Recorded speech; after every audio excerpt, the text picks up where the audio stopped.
Afghanistan. There is not a single country in this world that I think about more often than this one, and I mean it.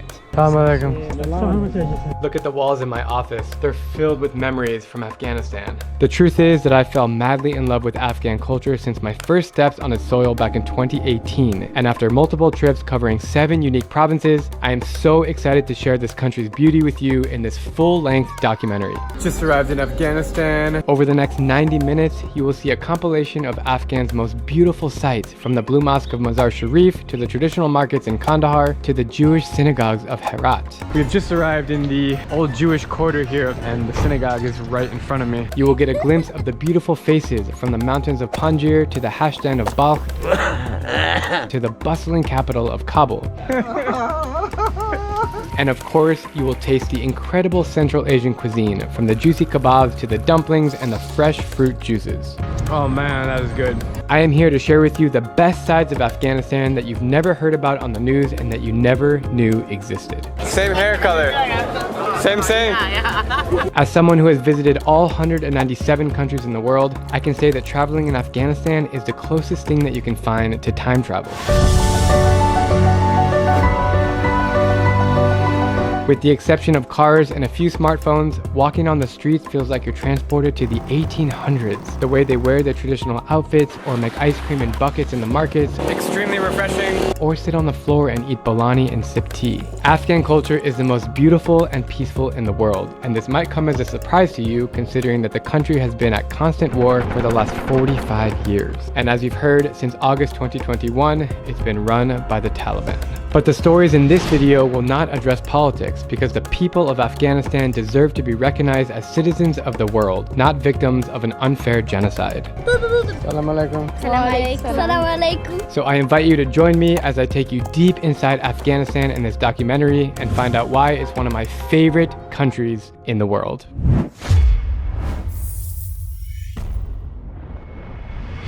Quickly guys, before we dive in, I want to show you this coffee table book that I made, which has my top 100 travel photos from visiting every country in the world. I am offering the digital version of this book for free to you right now. All you have to do is sign up for my email newsletter on the link below, and then you will be sent your digital copy immediately. In my newsletter, you get real-time travel updates as well as exclusive travel tips and hacks that aren't found anywhere else. All right, now let's dive into Afghanistan. Welcome to Afghanistan. Thank you, bro.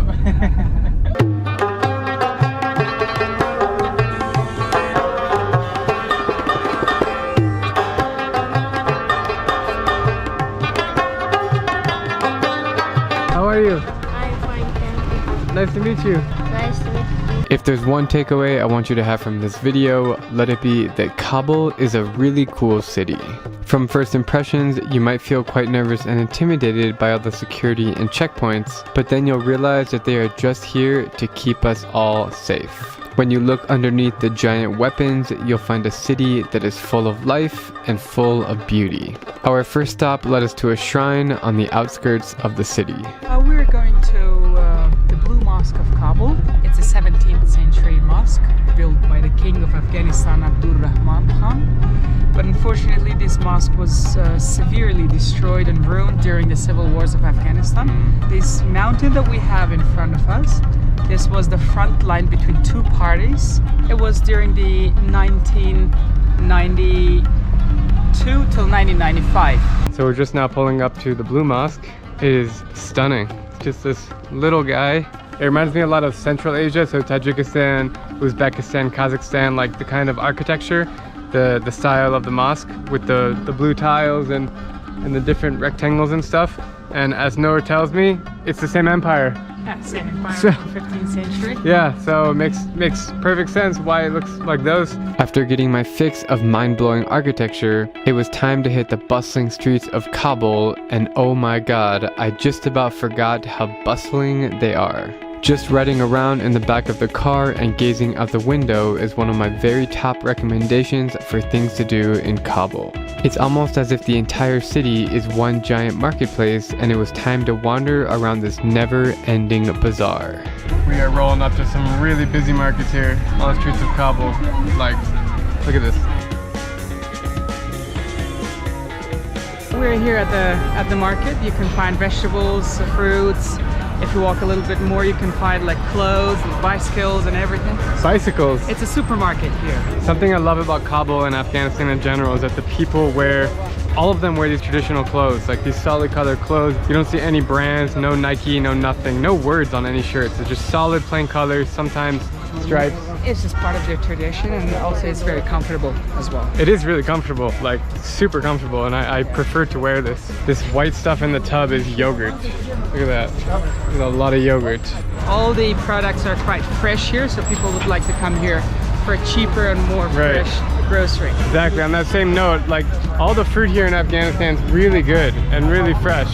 It's amazing. You don't think about that when you think about Afghanistan. Really, really fresh fruit, but look in front of me right now. That is the single biggest eggplant I've ever seen in my life. Dude, that's huge. Tell him I've never seen an eggplant that big before. We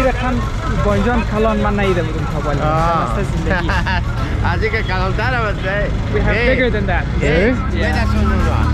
Really? Tashakur. It was time to devour one of my favorite Afghan dishes. We're getting a little breakfast slash lunch here. What are we gonna get, Noor? Bolani? Bolani. That's your favorite food? Yeah, it's my favorite food in Afghanistan, so Noor took me back.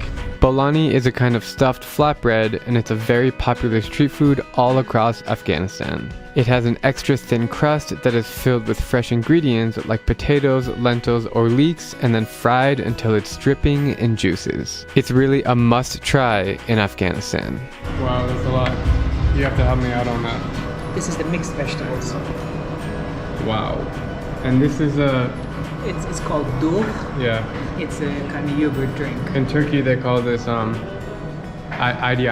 Have you heard about it?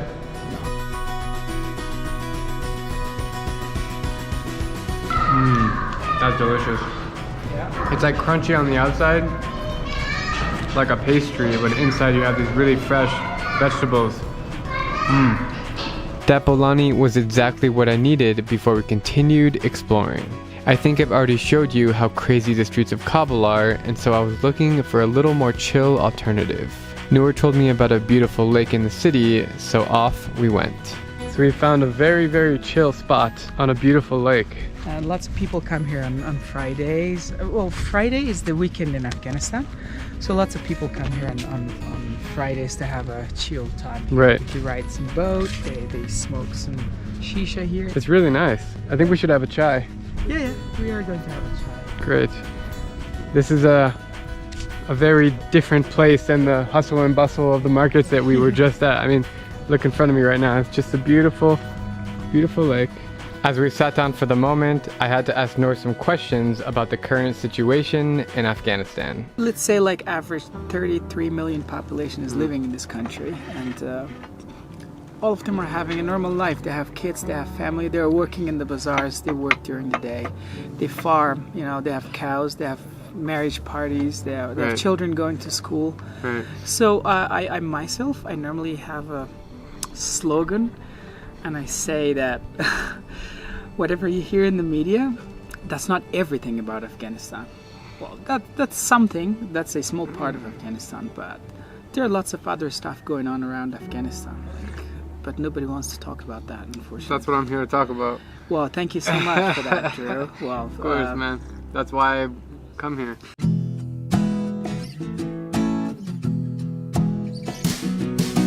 To end this amazing first day back in Afghanistan's capital, I somehow ended up at an old man's house to get my portrait taken on a 100-year-old box camera. Salam alaikum. No موجود زمان است.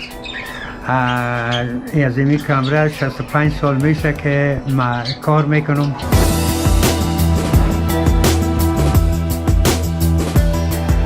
So right now I'm getting my photo taken by this massive box camera, and this is pretty wild. I don't really know what's going on, but hopefully it's gonna turn out okay.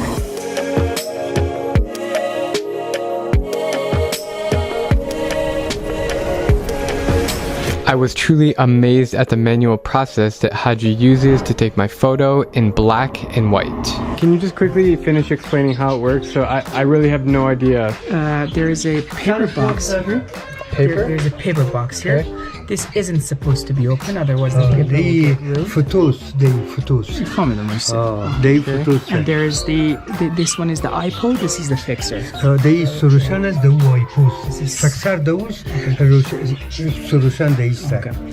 And when you're sitting there, this is They the, focus, this is fast the paced. focus machine that like it focuses your face when you have your right angle, then your photo is taken, and then they take out in the dark. اینجا کاغذ مونده باشه اینجا. Oh, in the dark. That's why. Okay, got it. They open the box and put the paper here on the window in the glass here. So that's the location when they catch your photo. Got it. And after that, when they catch the photo, this is closed. دست اینجا درو Yeah. Yeah, so no light gets in. Yeah, they put the hand out there.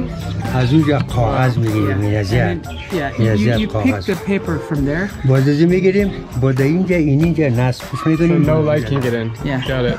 And I then, got it. and then you put the paper inside the Makes sense. chemicals. Tashakur Haj. Haji went on to tell me that his camera is over 100 years old and using it has been his lifelong passion and profession. What inspired you to start taking pictures on this? خوی کسب است کسب است که ما شما از این رقمنان میخریم و کار میکنیم نه I really like this. I like this because it was a new thing. I was so excited to know this, and then there was lots of competition a lot because at that time there were many other photographers around here as well, and I just loved this, and it was a good way of income as well. So he was working with this. He was taking care of the family with that. Like lots That of was his people was taking full-time job. Yes, that was a full-time job. Nowadays, his clients have declined, but he still enjoys using his box camera more than anything else. And how did you learn how to use it? Are you self-taught? خلیفه بچه کاکایم بود یادم دارم My teacher was my cousin. He taught me this type of photography, and it's like 50 to 60 years that I'm doing this. Are you the only person left in Afghanistan that does this kind of photography? نه اینمی کامرا موندم خلاص کلش گم شده All of them are lost. This generation is lost. Probably this is the only camera that I have here. The last one. And wow, this is really, really special. Thank you for this opportunity. هیچی پیدا نمیشه یک دمی کابل One of the master who was making this camera, he's totally dead. He was the one who was making this type of cameras, and he said I ordered this camera, and now he's the master. Yeah, now he is the master. After I got my sweet photo taken, Haji took me down the street to get it copied and processed at the local camera store. In all honesty, this is one of the best souvenirs that I've ever received in all of my travels. This is such a cool souvenir. Unbelievable. Thank you so much. Tashakur. Wow. That's so cool, man. Yeah. I'll take that to my grave with me. Haji invited us back into his house for a cup of tea and fruit. So we are now heading inside. Here's some tea. Assalamu alaikum. Thank you. Wow. This is beautiful. Look at this living room. I really love how all the living rooms in Afghanistan do not have couches or chairs, but instead a beautiful carpet where you sit and chat with family and friends. It's also the place where everyone gathers to eat. Unexpectedly, Haji invited us upstairs to view his entire camera collection, which really blew me away. We're up in his attic in his house, and he's now showing me all these accessories that he has and other really old cameras. It's his whole life collection. When these cameras were in use, someone wanted to buy all of these cameras for 300,000 Afs. I mean Afghanis. How much is that in dollars? Well, now it's like something close to $5,000 to $6,000. It's so refreshing to meet someone in the modern world who still has this passion for old school camera equipment. When did you first find your passion to take pictures? والا دیگه سنه 40 بوده It was like 55 years ago. Pretty much your whole life you've made a living through taking pictures? دیگه دمی عکاسی تک Yes, he was a photographer his whole life. How much did you used to sell the pictures for, like in the 70s and 80s? امی 4 تا عکس خورد میگیفتن 60 روپیه They were taking 4 passport photos for 60 Afs, which was close to $1 at that time. And then they had postcard type of photos, and also they had this big type of photos. So depend on the size of the photo. So the biggest one was like 400 apps at that time. Something like $8-9. $8 or $9. Yeah. What do you enjoy the most about photography in general? والا دیگه حالا عکاسی دیگه حالا رفتم ازش من دیگه چی بگویم عکاسی بود دیگه وقت بود آرامی بود زندگی بود. This is the complication of photography was nice at that time, but I really loved it because I knew a lot. But the problem is that right now I hate this type, like very easy, everyone holding a movie, like click, click, click, everyone takes photo. And the passion that I loved, it made it very easy, so it's not really interesting for him. So he really liked the challenge of the old-fashioned photography. So because of these cameras, like this one I'm holding, Yeah. he basically doesn't have a job anymore. دیگه بود دوی چیز گفتنی من ندارم اون کامرای حالا کامرای دیجیتال برآمده و جان خود. It's interesting. It's the new cameras are nice. It's very good. So the only thing is that I cannot use them, but it's okay. I'm happy. Technology is improving every day. So in the old days, we liked how to make a photo color because everything was black and white. So sometimes we were coloring the pictures with our hands. But day by day things are improving, and it's now it's nice with these digital cameras. You can do like lots of qualified, good colored pictures. It also made me grateful when I realized that my job wasn't even possible until about 15 years ago. I mean, how on earth could I film myself with one of these massive cameras? What is one message that you want to say to the world? پیام دیگه ندارم هر کس برازان تو وقتی هست که پیام حال رفته کلش از کار. What I really want is a little bit of peace in Afghanistan.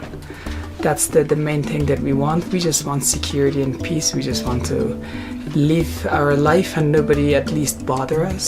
And I hope everyone stay fine in their houses, in their cities, everywhere in the world. His teacher took this picture.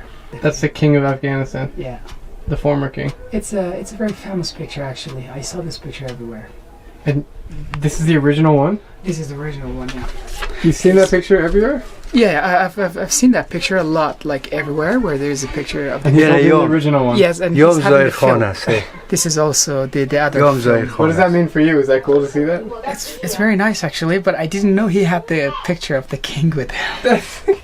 After traveling back in time through one of the world's oldest cameras, let's step back even further to an ancient Buddhist, yes, Buddhist religion of Afghanistan that will surely blow your mind.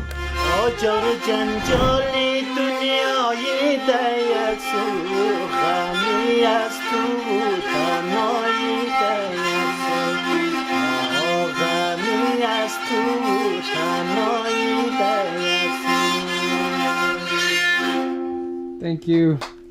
That was really good. Everywhere in Bamiyan, you have incredible views. Mountains, valleys. The trees are changing colors right now, which is extra special. And man, what a paradise land. What a hidden treasure of the world, really. Bamiyan, Afghanistan. Oh my God. This place is just about as good as it gets. Roughly 240 kilometers northwest of Kabul is a mountainous region about 2,800 meters high in elevation, and it was first settled around 3000 BC. The first thing that I like in Bamiyan is security. In all over the Afghanistan, Bamiyan is a secure place for us. From a global standpoint, Bamiyan is most well known for its massive 4th century Buddha statues that were literally carved into the side of a mountain. This marked the world's westernmost expansion of Buddhism, and it was a crucial hub for trade during much of the 1st and 2nd millenniums. Noor and I are now walking next to the incredible mountain that had the Buddhas carved into the mountain from 4th century. The small Buddha, it's 36 meters. The big one, Salsal, it's 55 meters. These Buddha statues are basically like 1600 years old. Yes. That's wild. Yeah. Like nobody thinks that Buddhism came to Afghanistan. You know that? They think about China, Tibet, or maybe even like into Thailand and Cambodia. That's like Buddhism, but Afghanistan? Afghanistan used to be the center of the Buddhism one day, like in here. They used to teach Buddhism out here. Wow. Lots of important people used to come here to meditate in Bamiyan and pray here in Bamiyan. Sadly, the Buddha statues were destroyed by the Taliban in 2001 and since then have never been replaced. In here are pieces of the Buddhas. They've been kept here by UNESCO. Whoa. One of the Buddhist temples.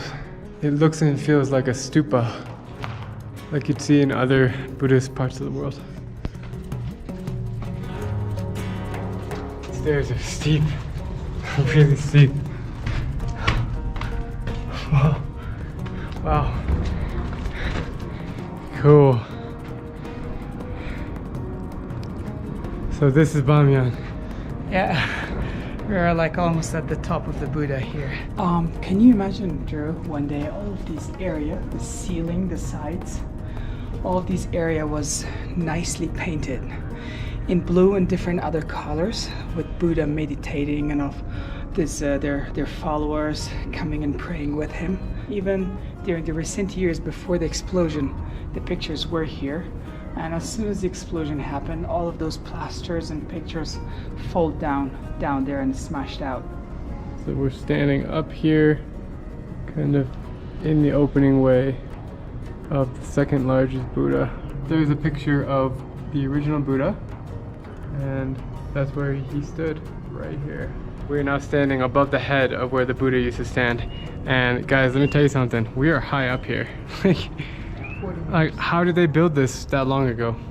In the very early days, they had the type of scaffolds, by scaffolds. They used to climb and work and work and work. It was like 3 generations took that this Buddha was completed, almost a whole century. So the guy who started the Buddha, he never saw this finished. Wow. Yeah. We are way up here. It's incredible how they were able to build it so high so long ago. While these Buddha carvings are one of the single coolest things I've ever seen in my entire life, I came to discover that Bamiyan is a lot more than that. Just across the valley is an ancient citadel on top of a mountain that carries a fascinating history. That place looks stunning. It's a 12th century citadel that is like partially in ruins, partially still standing, and it's a UNESCO site, and it just looks spectacular. I mean, look at this place. Have you ever seen anything in the world that looks like this? Surely I have not. We're here at the City of Screams. It's a very old citadel that was destroyed by Genghis Khan during the 12th century. Why is it called the City of Screams?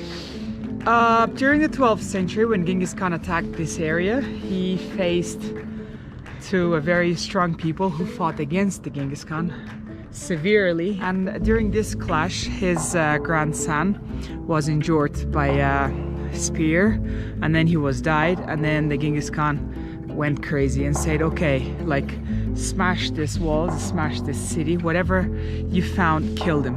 Every single living thing was killed at this attack. Yeah. So all the destruction that we see left today is from Genghis Khan, his empire, back 800 years ago? Yes. So let's go walk around and walk up to the top of that watchtower. Yeah, sure.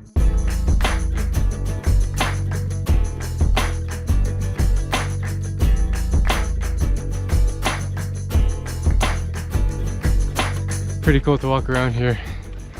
Feels extremely old. Like, I'm actually pretty impressed how they built this so long ago, you know? These are part of the original walls. Those are renewed, like restored. This original? This is the original walls. Wow. But it used to be bricks. Look at this. Yeah. How many years of history coming off these walls. There's a lot of different rooms to walk in. Now that is a watchtower. Oh man. You can really see the whole valley here. So there are several watching towers everywhere in the valley, but this is the main watching tower to protect the city. This elevation is no joke, man. When you walk uphill, you're breathing heavy. Wandering around here is like a maze. Don't even know which way to go in here. It's like, amazingly, if you drive another half hour deeper into the valley, you'll come across another citadel that is just as impressive in its own way. All right, Noor, so where are we now, my friend? Yeah, Drew, welcome to Zohak City, or the Red City. In Arizona, there's this place called Sedona, which is all these red rocks. And this really looks like that. It's like these red mountains. People still believe that the color, the red color, comes from lots of bloodshed during the course of the history and empires fighting here. And what year was the citadel made? 12th century. I just stepped in dog as I said that. Not dog horse It's cow. Bro. cow Yeah. It's a cow dung. cow dung. Damn it. Wow, man, this is so cool. This place is just awesome. It's like super red rocks, and then all of a sudden you're walking up and you see this like old settlement citadel thing. Wow. That's the main entrance to the city out there. Holy smokes. All of these sites and stuff that you see out there, they're the watching towers. They used to watch from those little holes to make sure the city is safe. I'm thinking we fly the drone from here. We can look like kings up here. Yeah, let's do it from here.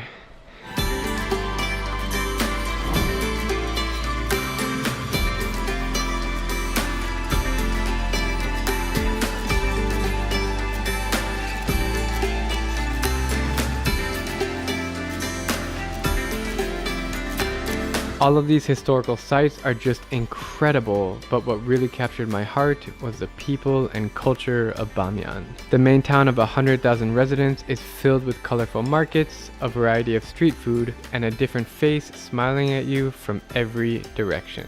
And just when I thought I couldn't discover anything more spectacular in Bamiyan, I found people living in cave homes. Okay, we have now found this little village here where the homes are caves in the mountain, literally. I've never seen anything that looks like this before. All of them are man-made, Drew. They're man-made? All of them are man-made. These caves are from hundreds of years ago. This is so cool. We're just walking through these literally cave homes. I've never seen actual cave homes before. This one is probably a house where they keep their animals inside. Oh, it smells like horses. Wow. This is cool. Whoa, man. Welcome to Afghan cave houses, Drew. Cave home. Always the living room looks the same in every house in this country.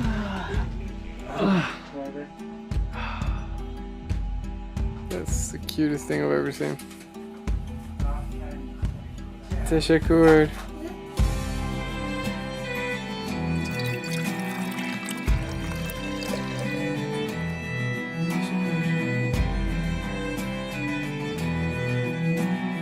By now, you may have noticed the faces of the people in Bamiyan, which closely resemble those from Mongolia or East Asia, and that's because 95% of the population here are Hazara, which is the third largest ethnic group in Afghanistan. Sadly, they are the ones who have been targeted the most throughout history, especially from the Taliban over the last 25 years.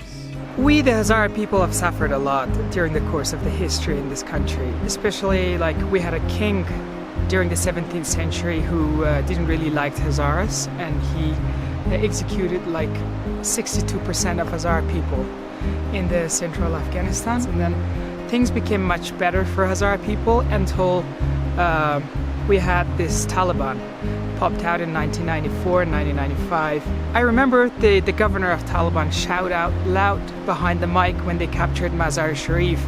Uzbeks should go to Uzbekistan, Tajiks should go to Tajikistan land, and Hazara people should go to the cemetery. I mean, they should all dead, and then they should go to hell. That's what they meant. But through all this suffering, the Hazara people are strong and resilient, and they have found a safe haven in Bamiyan. As Noor told me, this has been the most stable region in the country for the last 20 years, and it's the only place that I don't have to be looking over my shoulder or worrying about filming in public. Bamiyan is also a place where women have the most rights and freedoms in Afghanistan. Pretty much everywhere else in the country, you'll find a society that is extremely dominated by men, and the women are seen covering their bodies from head to toe, and they are hardly driving cars or eating out in restaurants. But here in Bamiyan, it's a different story. Women are proudly showing their faces, showing their skin, and are more equally accepted in society. In the past, when we were cycling or we were skiing, men mostly, they were telling to us that why you're cycling, that is bad for a girl to ride a bike. When was that? Maybe around 5 years ago. But now the situation is much better, and the people now understood that women can do everything that they want, and they are much stronger than I think. And now when we are cycling or skiing, now men, women, all the people encourage us. How does that make you feel? This makes me really happy and really positive. My trip around Bamiyan has just been incredible and almost life-changing, and I didn't think it could get any better, but nor was saving the best part for last. Hello. His family and I drove 1 hour away to a national park called Bandi Amir, and little did I know the magical wonders that I was about to discover.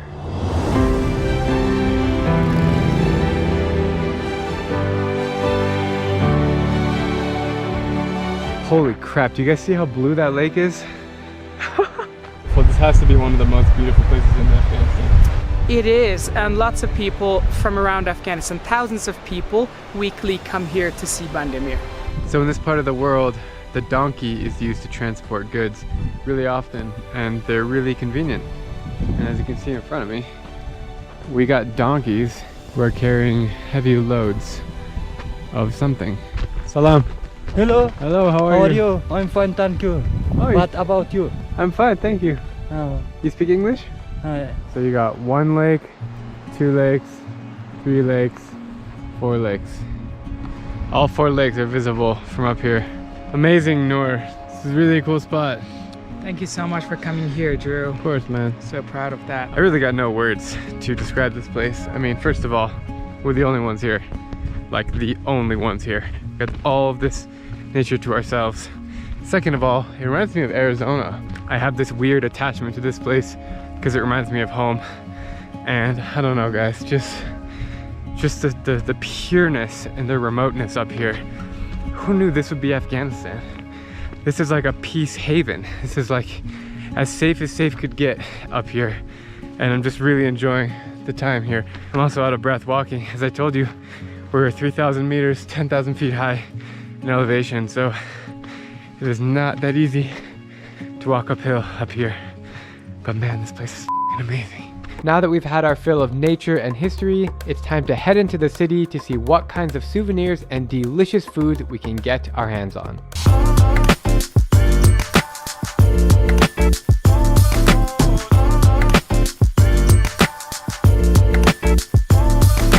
We're in the province of Bamiyan, but we're in the town of Bamiyan also. Yeah, we're right now in the central bazaar of Bamiyan. Right. Actually, this bazaar was built after 2001. Oh.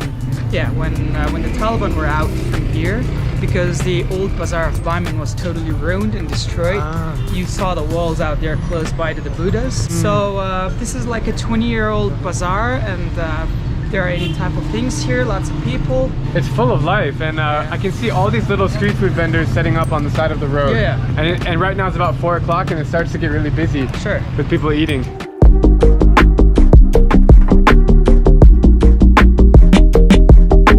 So probably the most common street food that you can find in all of Afghanistan are kebabs, and they usually make them on the side of the road, and they have the big fan, and they're fanning the meat, and we can see one right in front of us. So we are gonna try a delicious kebab right now. Wow, man, those are amazing, don't they? Yeah. So you just kind of take a piece of bread and grab the kebab like that, and we'll give it a try.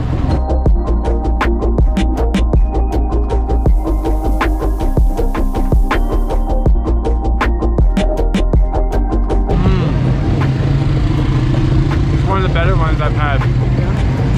Very good. When you dip it in this stuff, it really does enhance the flavor, in my opinion. It's a type of herb, we call it the ora. It's made out of raw grapes. which is sour. It gives a special taste to kebab when we have it. Noor, how much is the kebab? It's 160, which is normally something close $2. to $2. $2 for all of those kebabs. Yeah, so whatever you had here and whatever you get, like $2. So cheap. Yeah. Thank you. Teşekkür. Right in front of us, I see the soup vendor, and he's going crazy right now, pouring those bowls of soup. Yeah. So I'm excited to try this, man. Yeah, let's go. A local Afghan-made chicken soup.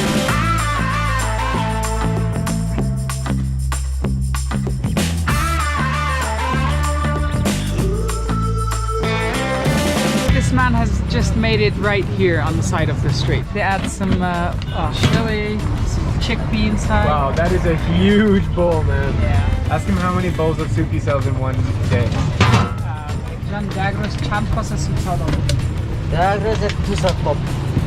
Like 200 bowls. 200 bowls. Yeah. What's great about having soup is it's cold here in Bamiyan. It's something like 35 degrees Fahrenheit or 3 degrees Celsius.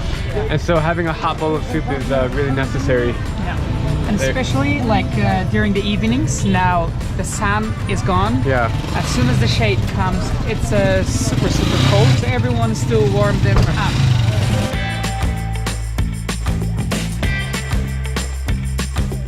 Let's give this soup a try. There's a lot of interesting colors in here. Yeah. Mmm. Really thick and creamy. Yeah. I've never had a soup with this consistency, like this texture before. Yeah. Whoa, super tasty. Mmm. I really like the sour taste. Yeah, but this red sauce is just like peppers. It's an apple vinegar. Apple vinegar, which makes it really tasty. And I'm sure the apples are locally grown here. Some of the Bamiyan districts are quite famous for its apple. I have a question for you. Do you come here a lot to eat this soup?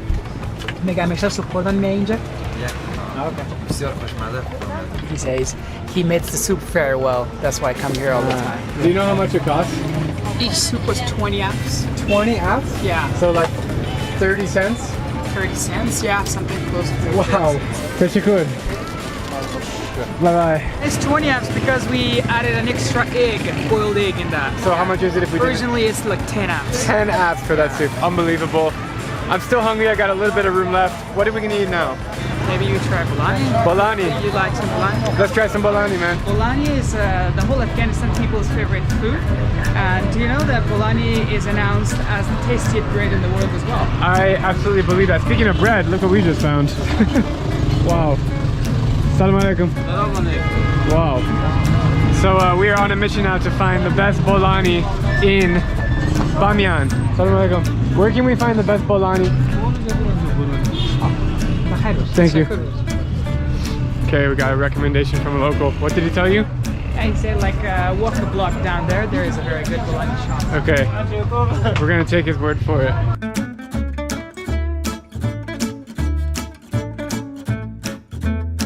We have found the bolani, my friend.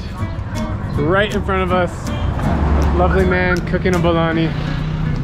Assalamu alaikum. How are you? You speak English? Some. Some. I would love to try your bolani. 10 of one. Huh? 10. It's just 10 Afghans. 10 Afghani, so that's like what, 20 cents or No, it's less than 20 as well. Literally like 15 cents for a bolani.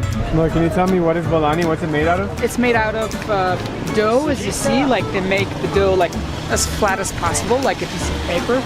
And they use some tomato inside, potato, and also they use the spring onions and leeks as well. So now that's a mixed one with the spring onions and potatoes inside. Oh, and then that's they so good. just close it like a half moon shape, and then they fry it. Yeah, that's it. It's always vegetarian. Yeah. How many years have you been making bolani? 14 years. 14 years. 14 years. 14 years. So you have the best bolani in Bamiyan? Yes. Number one. Awesome. Oh, it turns this like brownish color, which means it's super fried and ready to go. Oh wow, he just holds it on the hook right there. Look, Korean newspaper, I'm telling you.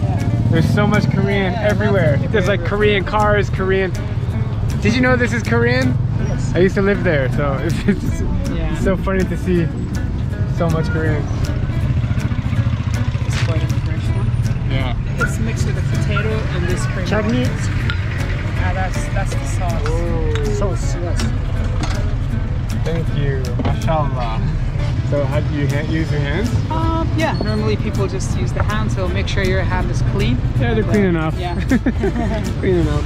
You just use hand sanitizers, and then you just round it like this. Dip it in the sauce. And dip it in the sauce. And yeah, just go. Cheers, man. Yeah. How's it? It's nice. It's nice? Yeah, the ingredients is nice.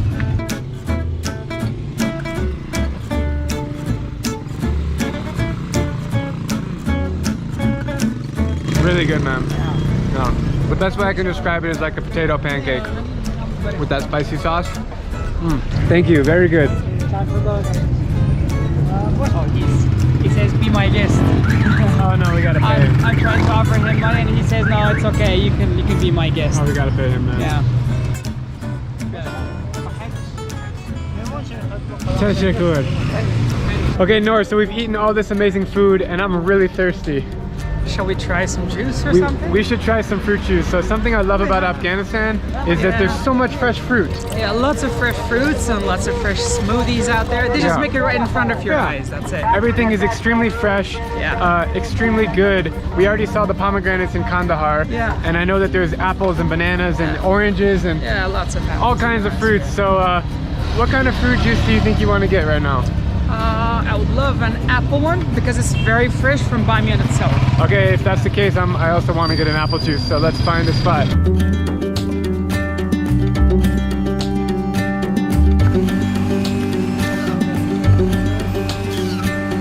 So that guy made this by cutting the apples and then he put it in this like apple machine. Yeah, it's just squeezing out the water. This is straight apple juice, nothing else added. Cheers. Yeah, cheers bro.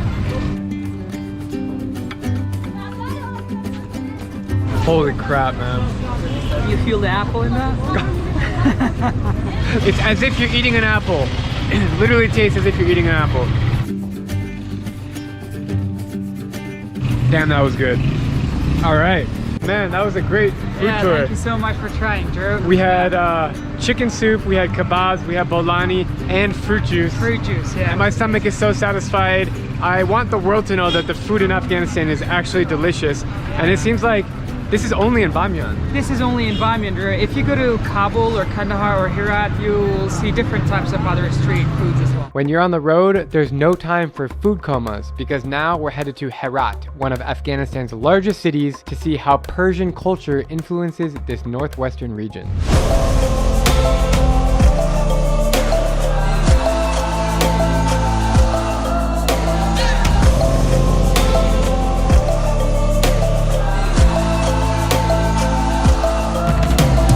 Herat was a very important stop on the ancient Silk Road, and today it remains Afghanistan's third largest city.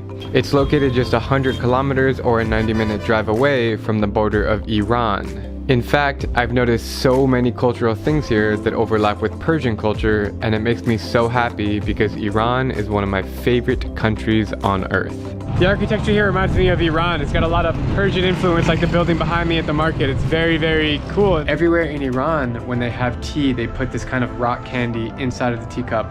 And this is the only place nor in Afghanistan I've seen that they have this. Thomas and I have been talking about coming to Afghanistan together for over a year, and I'm so happy that it finally has worked out. Thomas is arriving now in Afghanistan. We're here to pick him up. Dude, how are you? Oh my god. Welcome to Afghanistan, man.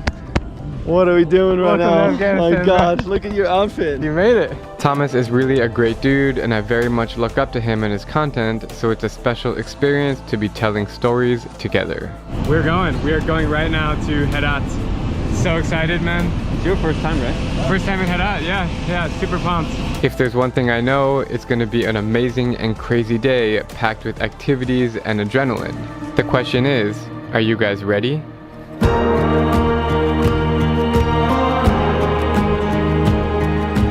Our Our first destination is one of the most epic mosques in Afghanistan. We just entered this incredible plaza here. Okay, Drew, welcome to the Friday Mosque of Herat. It's also called the Blue Mosque of Herat as well.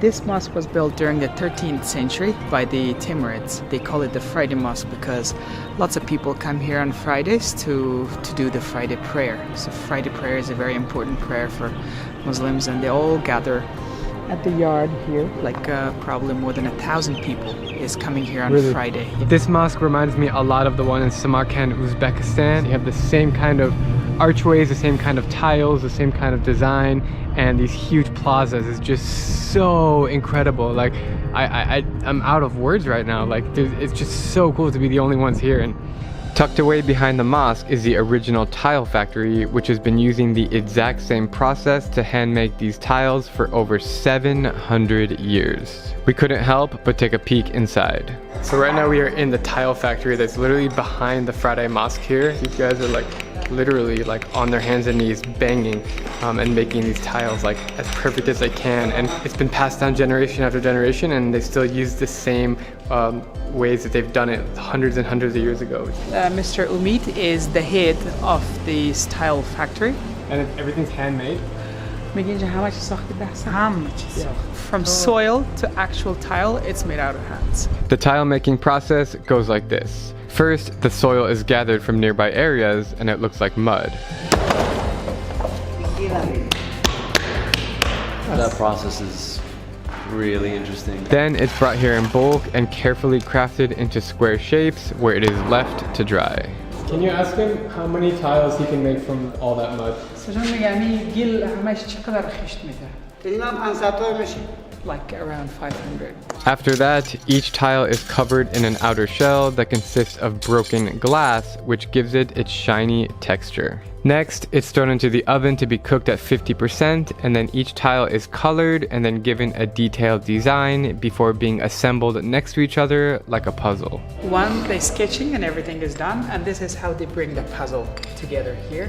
So much work. Finally, it's thrown back into the oven and cooked at 900 degrees Celsius, and voila, you have a tile. While everything has been fun and games so far, if I'm being honest, it's quite stressful to shoot content here. This is something that I'm used to from my travels, but for Thomas, it's the first time he has come across this challenge.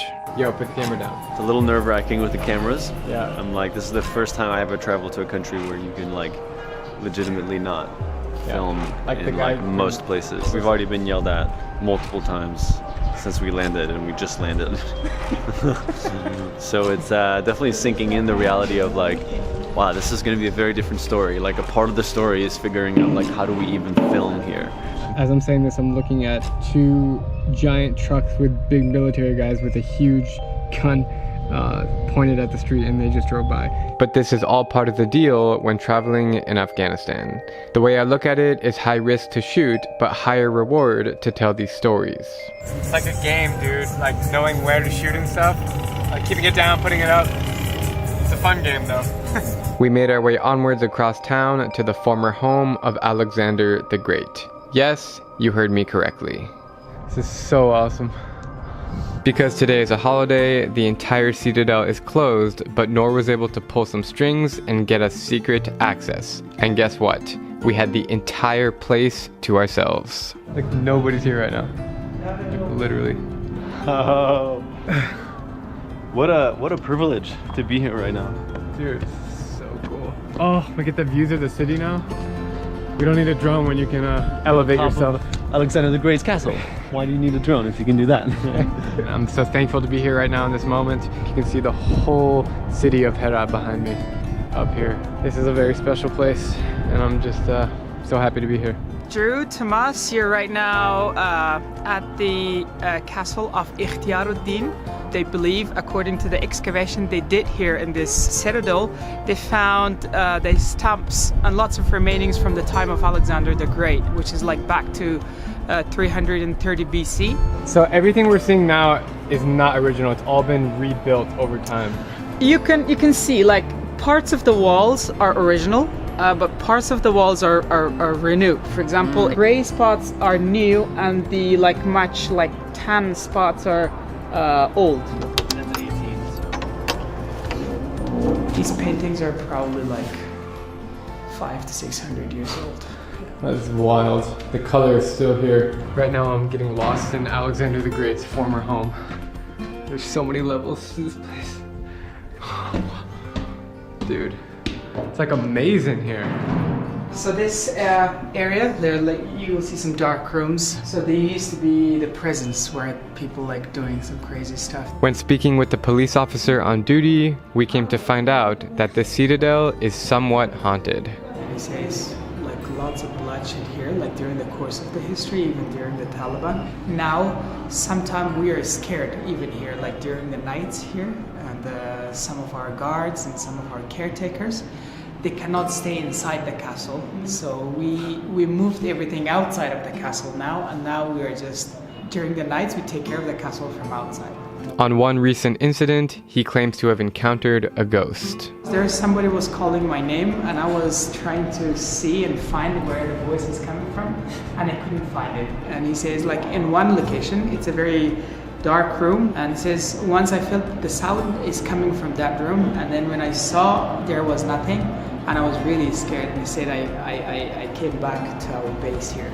As we were on our way out, the caretaker of the citadel invited us into the back room for some chai. He's offered us 3 times, so we finally took his offer. We finally took his offer. Imagine walking around the US in LA and you meet someone for the first time and they're like, hey, do you want to have a cup of tea? Like, it would never happen. Yeah. Well, lemon candies.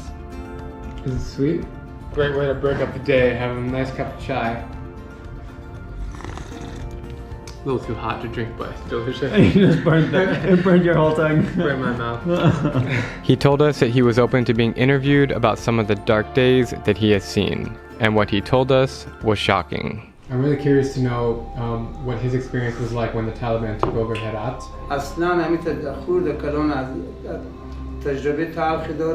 He says, like, we have a very, very unhappy experience, like the unhappiest experience ever. So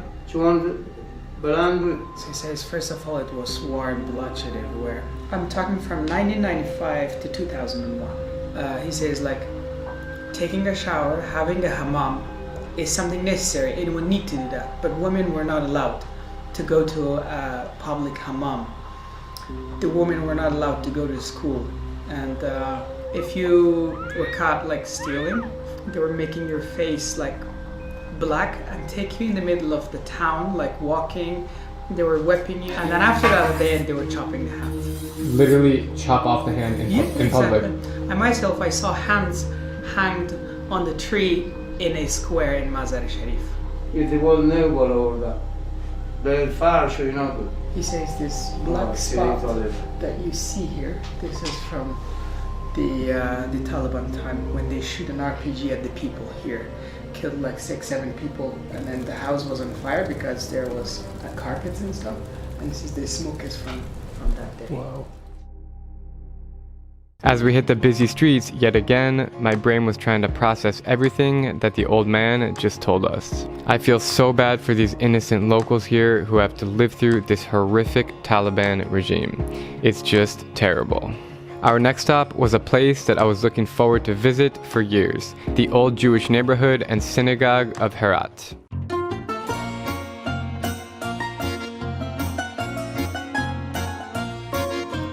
We've just arrived in the old Jewish quarter here, and the synagogue is right in front of me. So we got the key to go in, and here we go. This place was really special to visit because as a Jew myself, it's so fascinating to connect with my heritage around the world. This is all original? Part of them are original, part of them are restored. So all of these things must be restored. Wow! Holy crap! This is really cool. Wow. Wow. I was expecting it to be in ruins or not beautiful, but you have all these original paintings up here. Those parts that you see, those were broken. Also the ceiling was broken. They just restored all these new bricks or the ceiling. Roughly 2,700 years ago, Jews settled in Herat and built a thriving community in this very neighborhood. In the mid-19th century, it's believed that there were over 40,000 Jews living in Herat who all left for Israel in 1948, except Zablon Simintov, who is still in Afghanistan. The synagogue, which was built hundreds and hundreds of years ago, is still left behind, and it's in incredible condition. So in Judaism, we have these places called a mikvah, which is like a bath where you just get in naked and wash yourself. It's usually a running stream, and here was the mikvah. Right here, you go down there and wash yourselves. That's exactly what a mikvah looks like. Yeah. Is this star baby? Yeah. I was really curious to see if anyone living in the neighborhood today actually knows that they're living in a former Jewish settlement. So I asked them. Assalamu alaikum. I'm curious to know, like, do you know that you live in this former Jewish area? So it's just, we know it's a very like historical site, but we don't really know it's a Jewish area. What do you think about the synagogue? Yeah, he says it looks like a very nice place. It's a historical area, but he doesn't really know what it is. And he said, but I've been there several times. Do you know what Judaism is? Have you heard of the religion?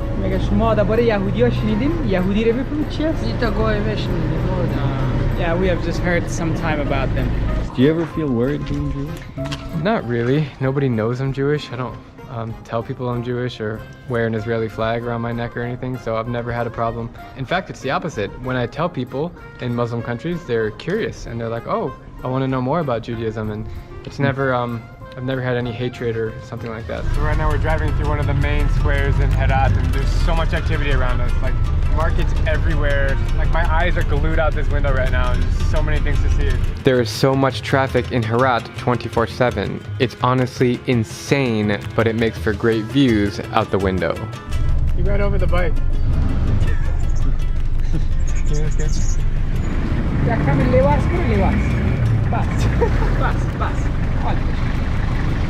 No big deal, I just went straight into the bike. Yeah, that happens. Yeah, okay.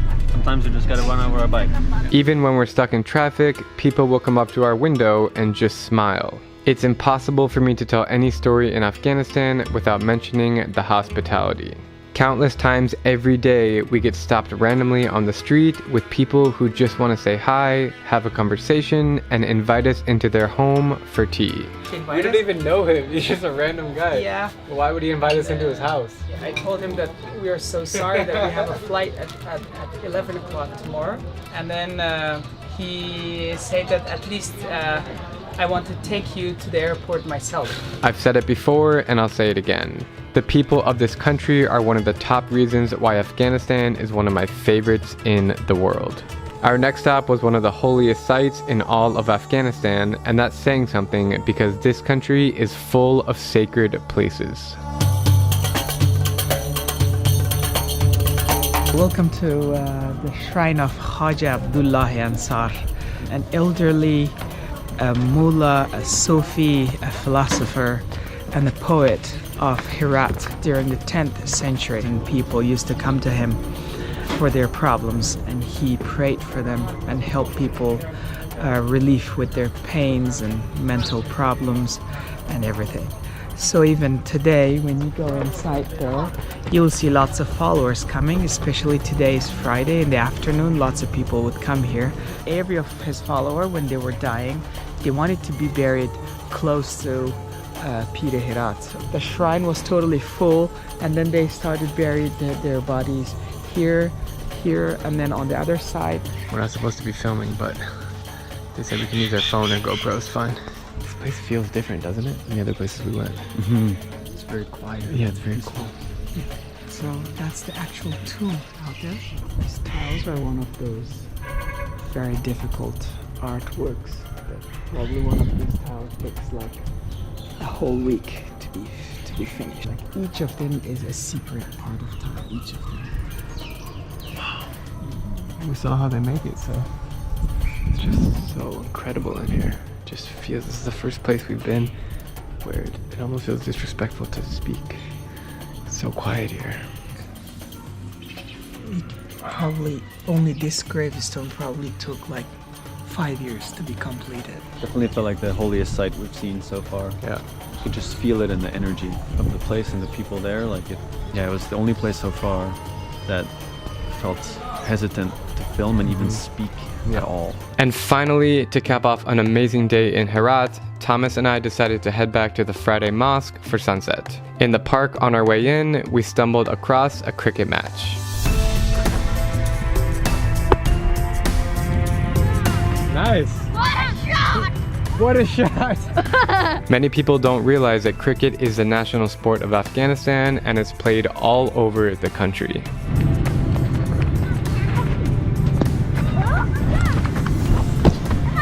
I just caught it. I wasn't prepared for that. We headed back into the Friday Mosque and it was even more glorious than before because the colors were starting to pop out for sunset. Lucky us, we happened to catch prayer time and it was a really special moment where everything came around in full circle.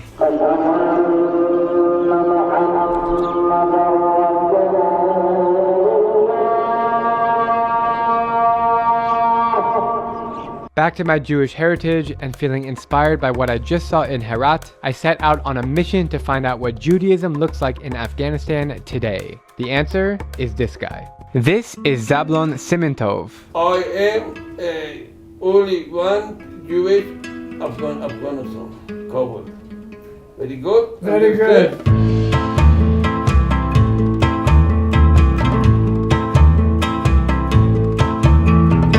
Before 1945, Afghanistan had thousands of Jews, mostly living in the western city of Herat.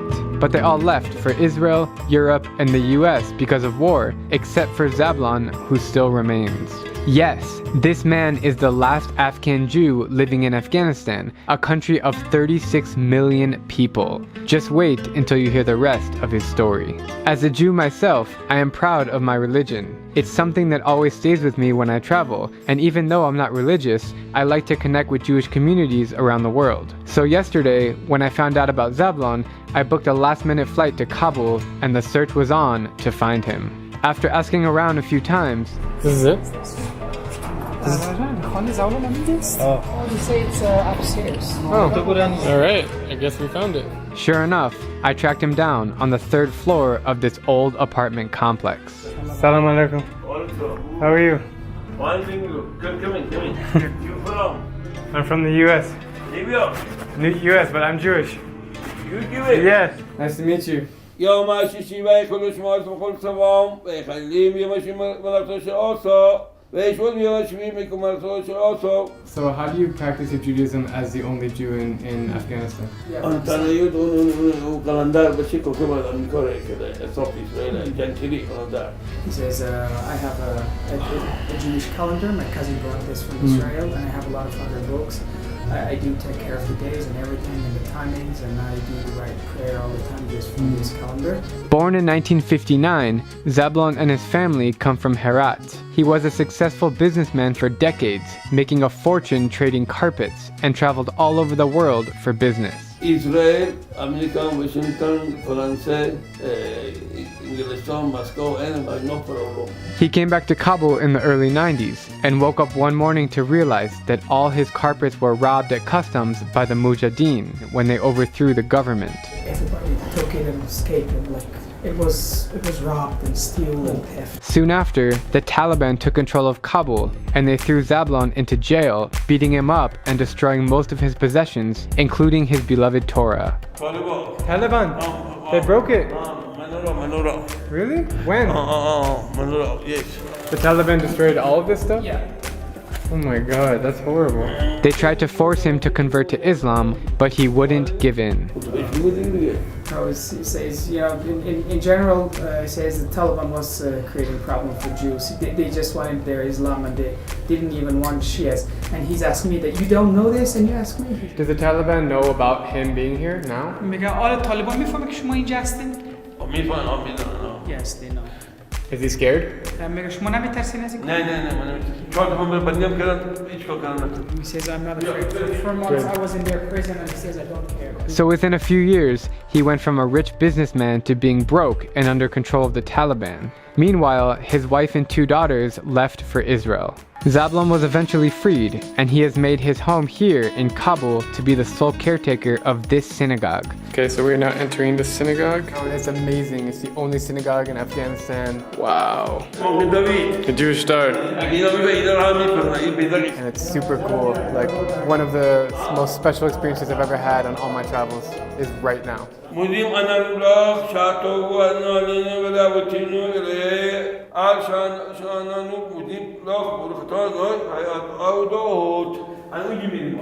Miraculously, he has kept Orthodox, studying Torah, practicing Shabbat, and keeping kosher. In 1992, I went to Tashkent, Uzbekistan, and I learned how to do the slaughtering stuff. And he says, I never buy food from here, from the bazaar. When I asked him if he wants to move to Israel, he said, why? This is my country and I am not going to leave. As you can see, straying from the norm here in Afghanistan is a bold way to live. Stay with me as I head to Kandahar, historically one of the most dangerous cities in the country. So we're now on a zone where Osama bin Laden and Mullah Omar, the leader of Taliban, used to stay here. So it was the base for them during the Taliban regime. They were staying right here? Yeah, those walls you see.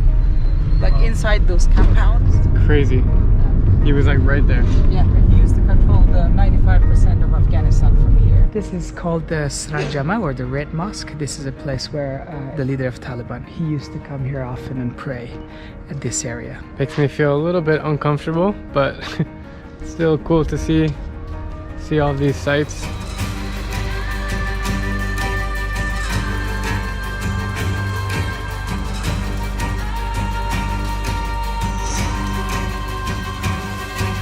Kandahar is the former capital of Afghanistan and is located in the southern part of the country. Over the last 25 years, Kandahar has been home to a lot of attacks and destruction, and it just became safe enough to visit last year. I was nervous as hell to come here because any situation with the Taliban is game over for me. Getting kidnapped is my biggest fear, and that's exactly what could happen. But I was so curious to see what Kandahar was like because I know that there is another side to the story among its 1 million residents. So off I went into the unknown for probably the most daring travel adventure of my life. Alright, we are now pulling up at the airport, heading to Kandahar in the south of Afghanistan. Khudafiz, Khudafiz, Khudafiz. Bye-bye. Long lines.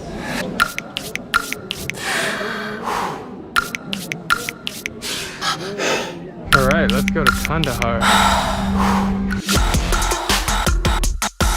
We're at Kandahar airport. We have made it to Kandahar, Afghanistan. I truthfully never thought I would make it here. The city's been off limits for almost decades. Yeah. But we're here and really excited to see what's going on. This is a crazy fortification system. Everywhere is super secure. Yeah, super secure. These huge walls, crazy military checkpoints just to leave the airport. But despite all of these tense feelings, it didn't take me long to realize that there's certainly another side of the Kandahar story, and frankly speaking, it's beautiful. Assalamu alaikum and welcome to Kandahar, aka the pomegranate city of Afghanistan. I got extremely lucky to visit Kandahar right at the peak of pomegranate season, and in case you didn't already know, Afghanistan has some of the world's finest fruits. Alright, so we're just rolling up now to a pomegranate farm out here in Kandahar. It's all filled with pomegranates. Well, for some reason, the weather in Kandahar is kind of perfect for pomegranates, and since I was very young, I was hearing always about pomegranates of Kandahar. Even there are very famous songs. Really? Yeah, they say that they're the best pomegranates in Kandahar. And so all the pomegranates in Kabul come from here? Yeah, exactly. All the pomegranates in Kabul, they're from Kandahar. You can imagine probably 2 days ago, the packs you saw, they were packed only 2 days ago. So. This guy's literally straddling the entire tree just to pick these pomegranates. In the US, pomegranates are a huge thing and everybody wants to have them and drink the juice, but we don't produce them. Yeah. So it's really cool to come to Afghanistan and see the whole production aspect. Yeah. All I'm witnessing in these pomegranate fields are pure happiness from the locals. I mean, wouldn't you be happy too?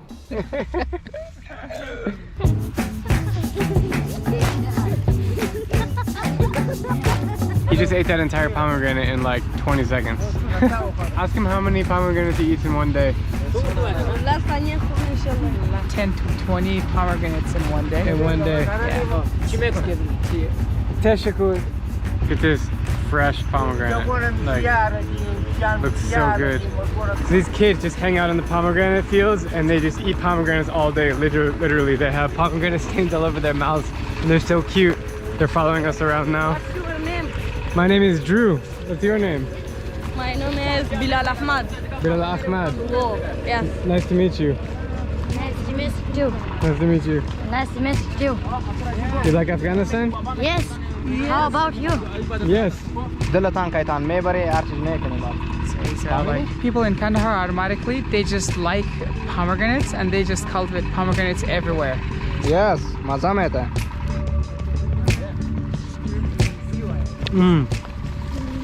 For real, this is the best pomegranate I've ever had. Oh yeah? Yeah. It's like straight from the source. Look how fresh it is. Yeah. This is wild. Like literally, I'm in a pomegranate field in Afghanistan. Dude, this is so cool. So we're on our way out and what just happened? Yeah, this guy just wanted to give us some pomegranates, so Look at these. Yeah, he thinks that we're guests here, and then it's not good to get out of this garden without any pomegranates. So what else is happening in Kandahar besides pomegranates? It's time to explore the city. Hi Drew, welcome to Afghanistan. Thank you, bro. Thank you. Teshakur lala. Teshakur. Bye-bye. Bye. So we're taking a tuk-tuk ride because that's the thing to do here in Kandahar. Salam alaikum. Whoa, fancy, fancy. All right. Have you ever ridden one of these in Kandahar? No. First time? First time. First time for Noor. That makes me happy if it's his first time. Yeah, sure.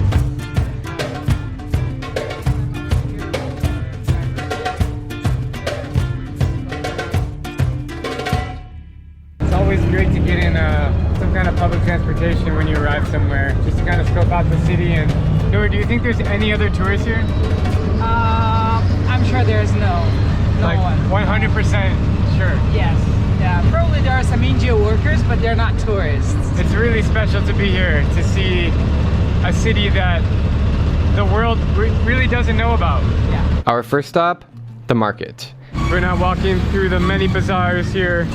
The oldest bazaar in Kandahar right in front of us. This place feels extremely old, like a time machine. Yes. Like, wow, I can't even get the words out of my mouth. Yeah. I simply cannot visit any city without seeing the market because that's how I can wrap my head around its culture and the overall society. But this one here is pretty special. Noor, I've been a lot of places in Afghanistan and this is probably my favorite.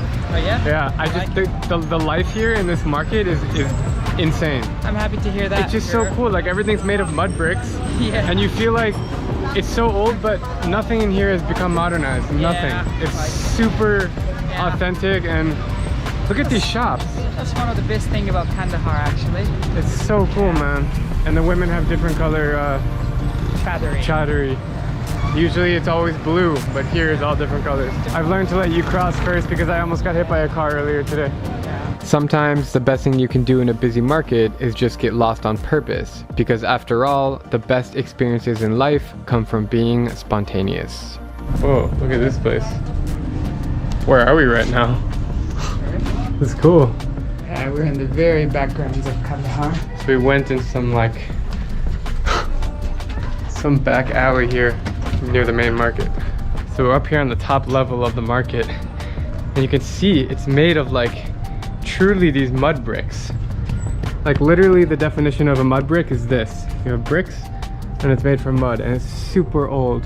These walls were not made yesterday, that's all I know. Okay. Got a beautiful minaret up there. Much to our surprise, we found a shop, so we went inside to check it out.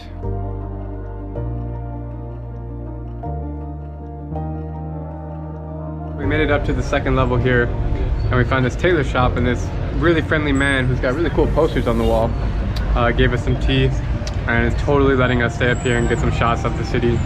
Such a nice guy. Just so awesome from up here to be able to see the life happening below us. And we're really the only people up here. There's not like a second level, really. It's just us. Can I ask you about Kandahar? It's my first time here, so what do you enjoy about the city? He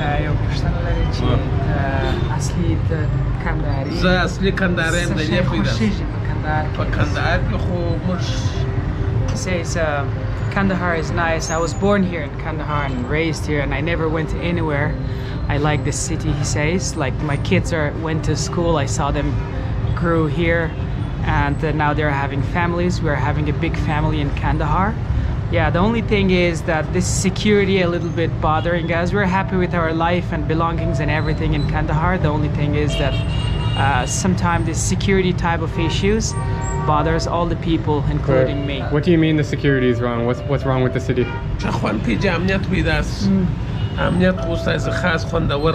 Oh, he says I always pray to God for the security. Well, he says I know the inside the city is fine a little bit with the security, but around Kandahar, like in the outskirts and far areas, like villages and districts, people doesn't really have a secure life out there. And he says I'm also bothered when I see my fellow countrymen and friends not having a good life around Kandahar.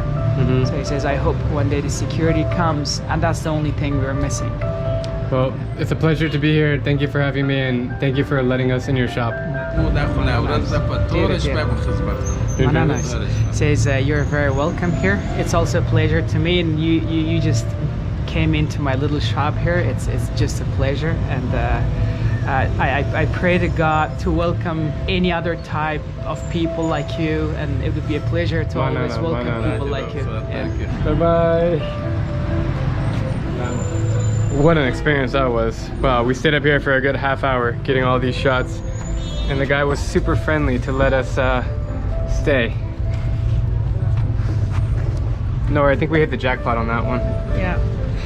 Wow. That was the coolest market I think I've ever been to in my life. Whoa, man. It's so hard to leave that place. I could stay there all day.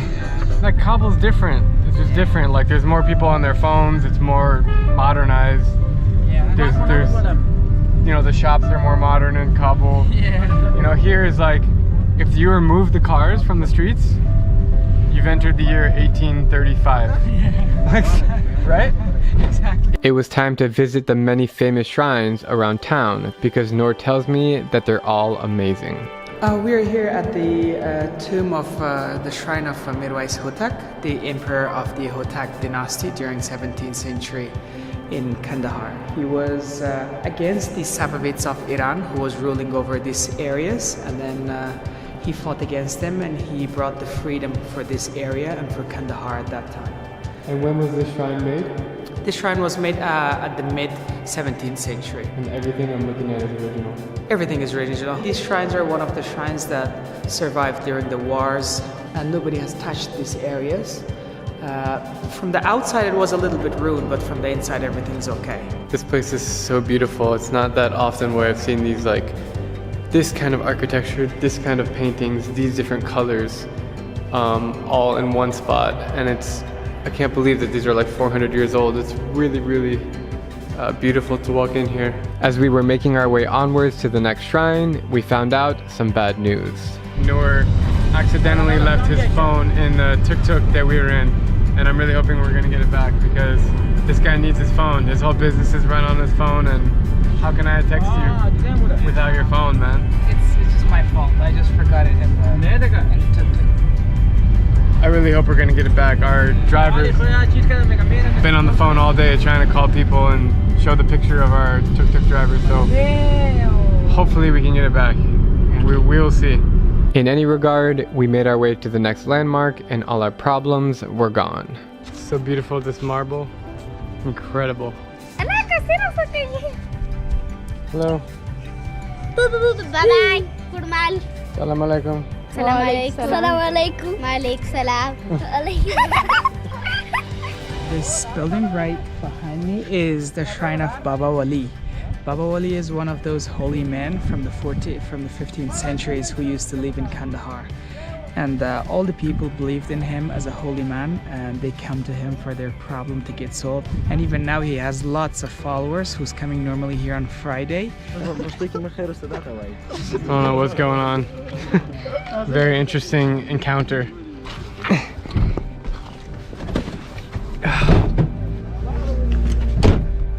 That was quite interesting with those guys.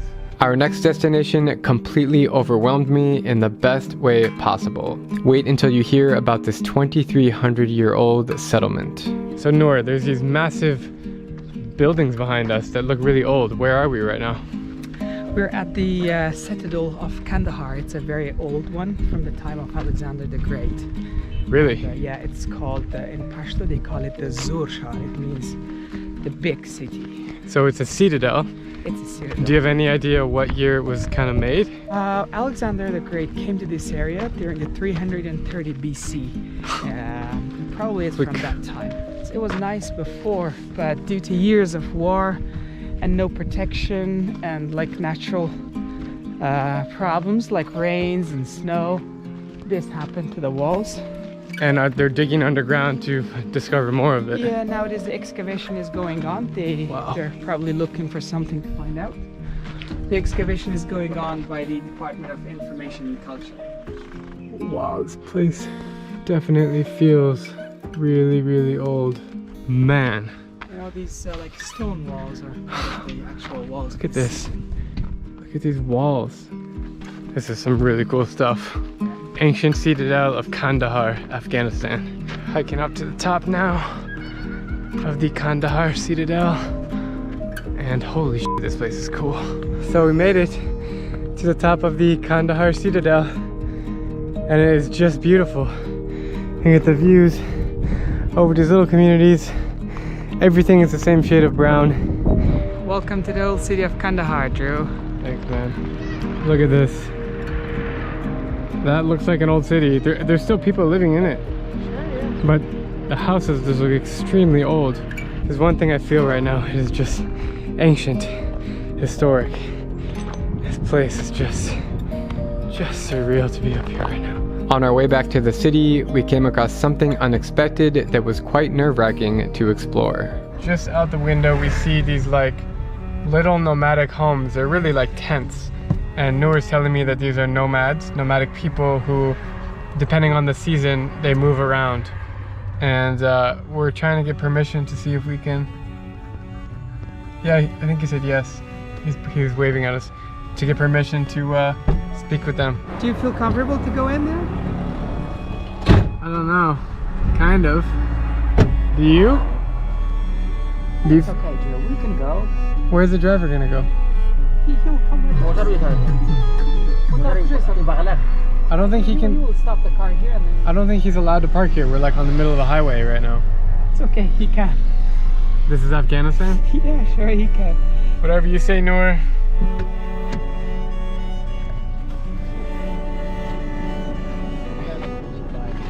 This life is crazy, Drew. Can you believe, like, moving around the country from here to another place and from another place to another place?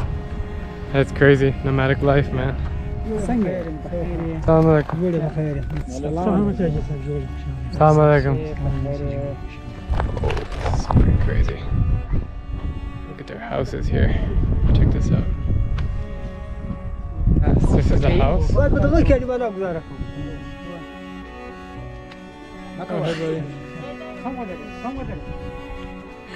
Have they ever seen a tourist before? No.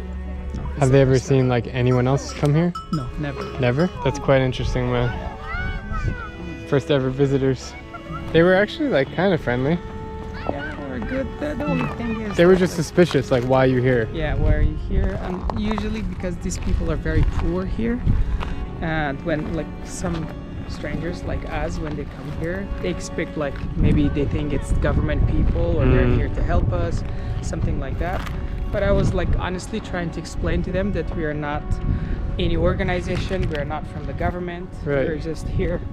We saw curious. you, yeah, we're curious, and we just came here to just say hello to you. To celebrate an amazing and safe 2 days in Kandahar, Noor and I headed back to the old market one final time to get our favorite juice. Probably I can find my phone here. Yeah, it's already on the market, Noor. For the record, his phone was never seen again, but that didn't stop us from enjoying the trip. We're in one of the main plazas here and we're gonna get a pomegranate juice.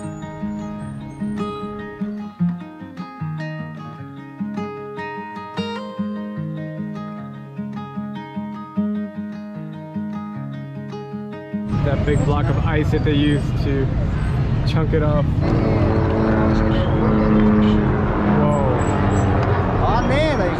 Noor, what is that? You just used that bucket to clean the straws. Noor, I don't know if, I think I might get sick. He just used this water to clean like the straws. And that water is definitely, it's disgusting. If I get sick, then I get sick. Oh man, that is good. When you go to the pomegranate fields and you try the thing in real life, it's so freaking tasty. Traveling around Afghanistan, it's not hard to notice that it's a very men-dominant society, and it kind of makes me feel uncomfortable when I'm out on the streets and I see 95% of the drivers, the shop owners, and the people walking around being men. But the truth is that there are just as many women as men in Afghanistan, many of whom are doing very inspiring things. So I spent my last few weeks in the country meeting with women behind closed doors, and in this next part, I want to share with you a few of their inspiring stories.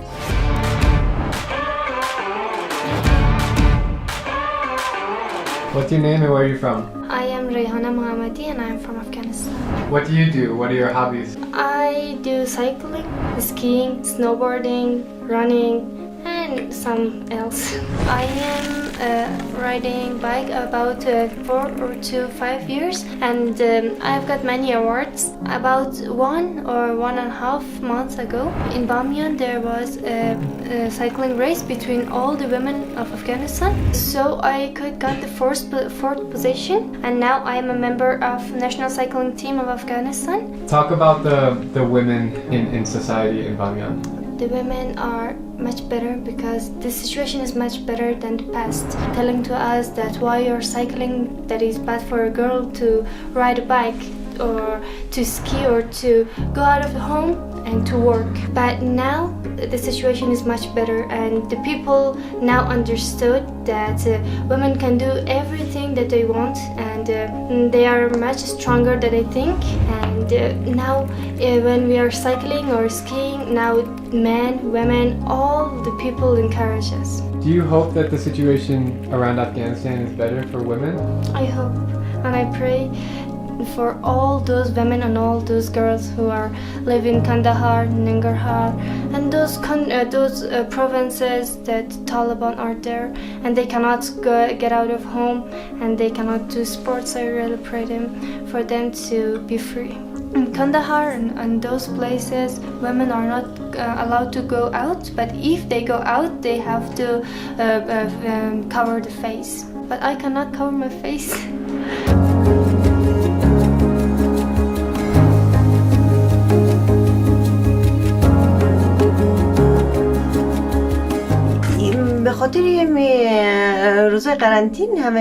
Everything began during this pandemic, and my husband was not working, my son was not working, and like everybody was at home, so it was like a big tension for everybody, like not having income. And then she said I was very good at cooking, like I cooked a lot before, and I was working in some restaurants as well. So I said let's just use my talent, let's just start a business, and then we set it up like a page, and then accepted people's orders on Facebook. On Facebook, and also they have a phone number, so anyone who called them, they will just prepare food for them and then they send them. I would like to know, what are some of the challenges that you face starting a business here as a woman?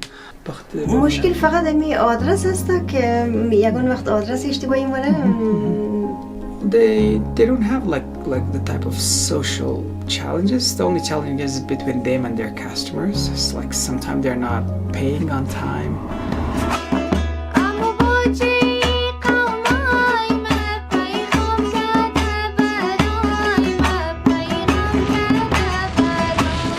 What's your name and where are you from?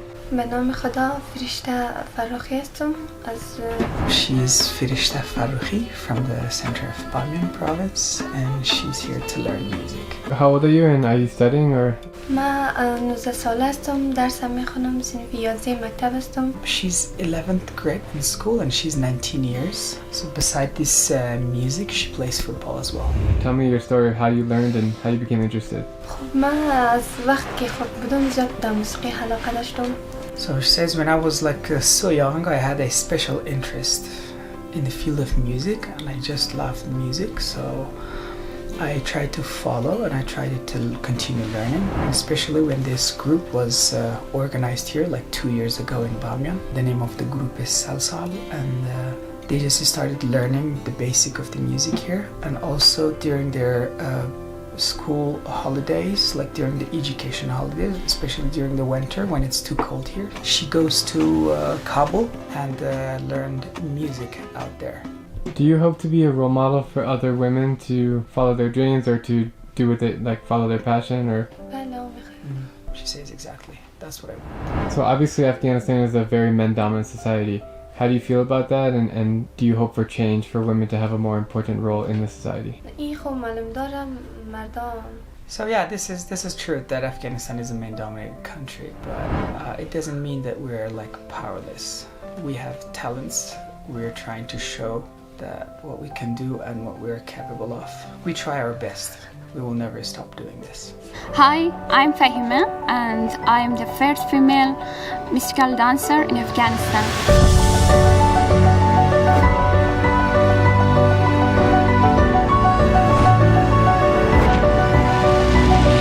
That was amazing. Yeah, how do you feel? I feel a peace.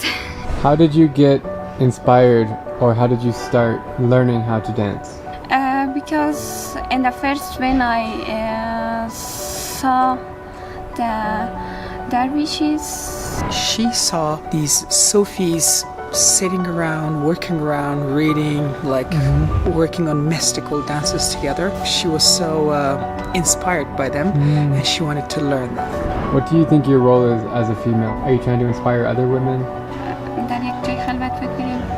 Normally, this mystical meditation and mystical dance is normally done in a private area, just you and the universe and the God. But she says, I tried to do this in the public because I had to do my mystical targets as well, and at the same time, she says that I want to show that women can and they are there. If we are doing this, it's on a private with ourselves, but now I want to do this in the public, so anyone should see and they should believe that they are there.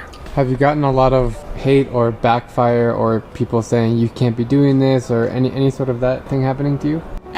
Yeah, there was some people from the public that they said that you are a girl and you are a young girl, that you should not do it because it's men-based dance and you cannot do it. You should not do, especially.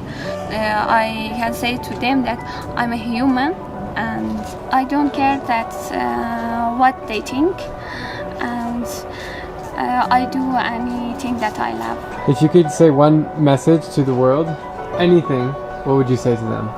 My message to all of the people in the world is that if you want to change the world, you can start from yourself. So please tell me what's your name and where you're from. فاطمه حسنی هستم از افغانستان. She's Fatima Hassani from Afghanistan. I see that you're a very good photographer. Tell me how you got inspired to take pictures professionally.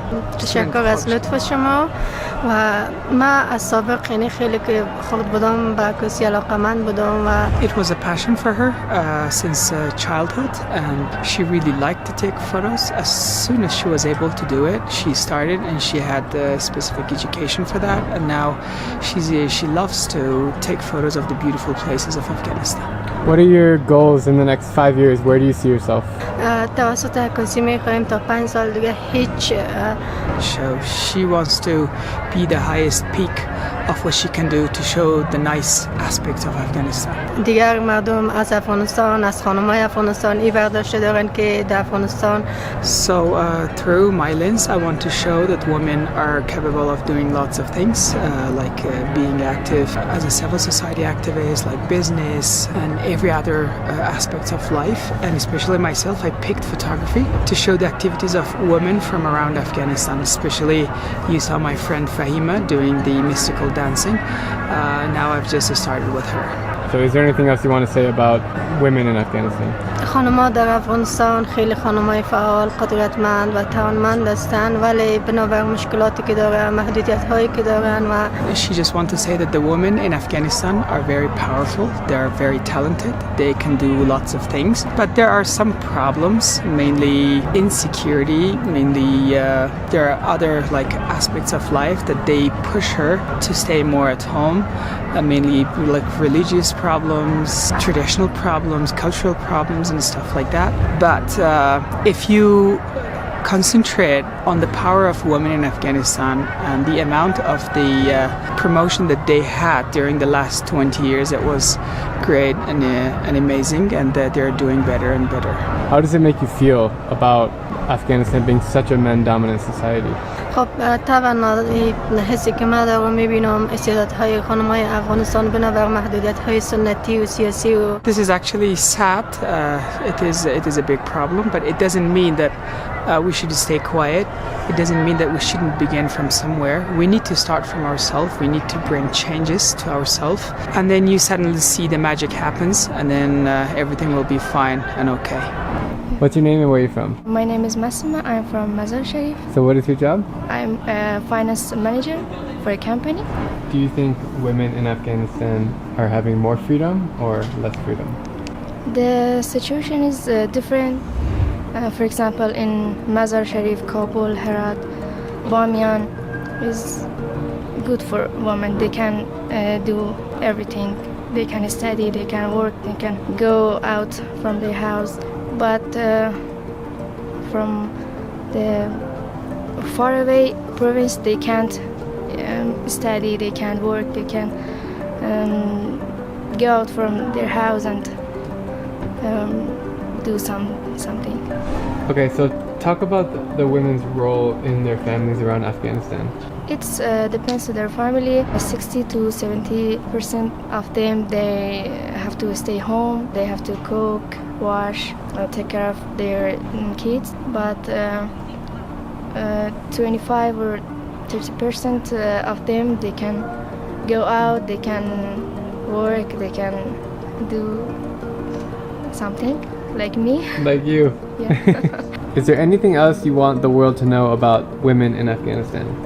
And there are lots of women in Afghanistan. They're living in normal life, but they are not comfortable with camera. They are shy. Culturally, they are not comfortable with strangers, with their photos. Mm-hmm.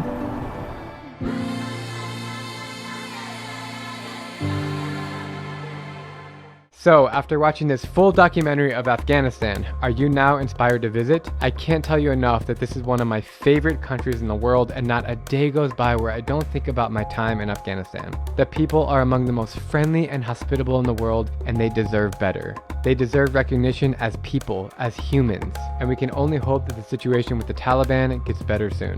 Thanks for watching, keep Afghanistan in your minds, and I will see you guys in the next video. A, B, C, D, E, F, G, H, I, J, K, L, N, N, to Q, Q, S, K, R, M, W, X, Y. and Z. Pretty sure this is the cutest kid in all of Afghanistan. I'm pretty sure of that.